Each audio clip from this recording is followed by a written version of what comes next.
এই দেশে আর কোনো দাসত্ব চলবে না, এই দেশে কোনো দাবেদার থাকবে না, এইখানে শুধু বাংলাদেশপন্থীরা থাকবে। আজ থেকে 7 বছর আগে 2019 সালের 6 অক্টোবর রাতে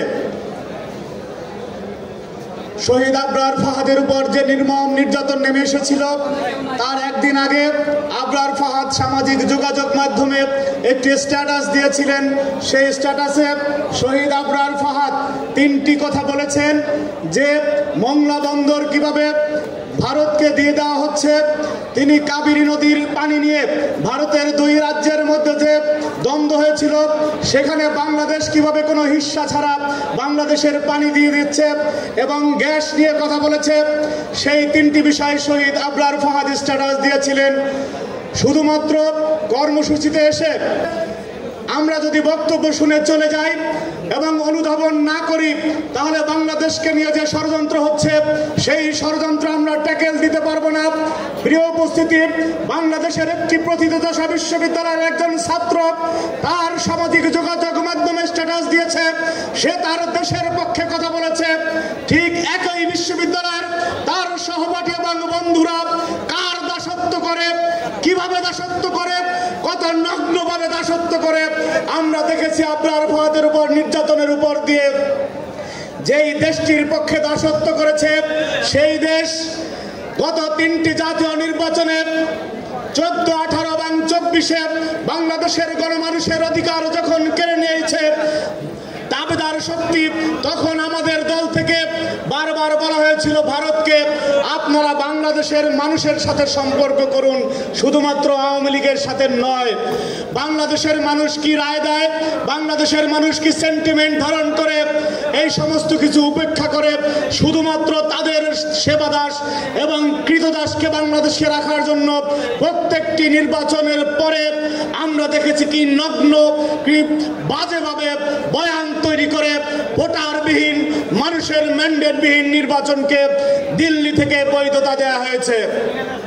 প্রিয় উপস্থিতি, আজকে বাংলাদেশে যখন দীর্ঘ ফ্যাসিবাদ বিরোধী আন্দোলনের পরে বাংলাদেশে একটি পরিস্থিতি তৈরি হলো 5ই আগস্ট 2024-এ, সেই পরিস্থিতির পরে আমরা মনে করেছিলাম 5ই আগস্টের পরে বাংলাদেশে যেই সাধারণ মানুষ যে রায় দিয়েছে, যেই দাবিদারি শক্তির বিরুদ্ধে বাংলাদেশের মানুষ জানিয়ে দিয়েছে এই দেশে আর কোনো দাসত্ব চলবে না, এই দেশে কোনো দাবিদার থাকবে না, এইখানে শুধু বাংলাদেশপন্থীরা থাকবে, সেই বার্তা দেওয়ার পরেও আমরা দেখেছি দিল্লির ঘুম ভাঙে নাই।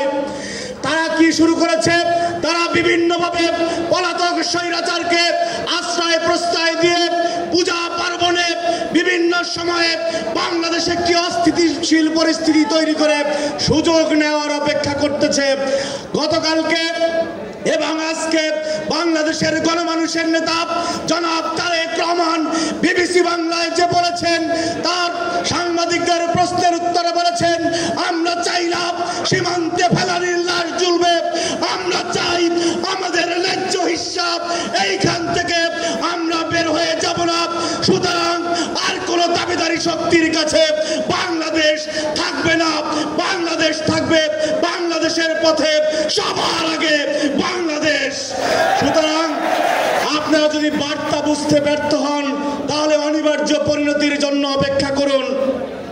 এই বাংলাদেশে যেরকম মসজিদে আজান হবে, মন্দির গির্জায় ঘন্টা বাজবে, এখানে জারি সারি বাউল গান হবে, এখানে মোল্লামু পুরোহিতরা তার নিজ নিজ ধর্ম পালন করবে।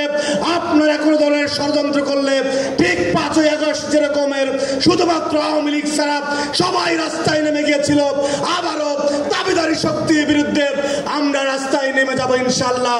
কারণ এই সংগঠনের নাম আবরার ফাহাদের মতো অসংখ্য আবরার ফাহাদ জাতীয়তাবাদী ছাত্র দলে রয়েছে। আবরার ফাহাদের ভাগ্য খারাপ, সেই জন্য তাকে নির্মম পরিণতি বরণ করতে হয়েছে।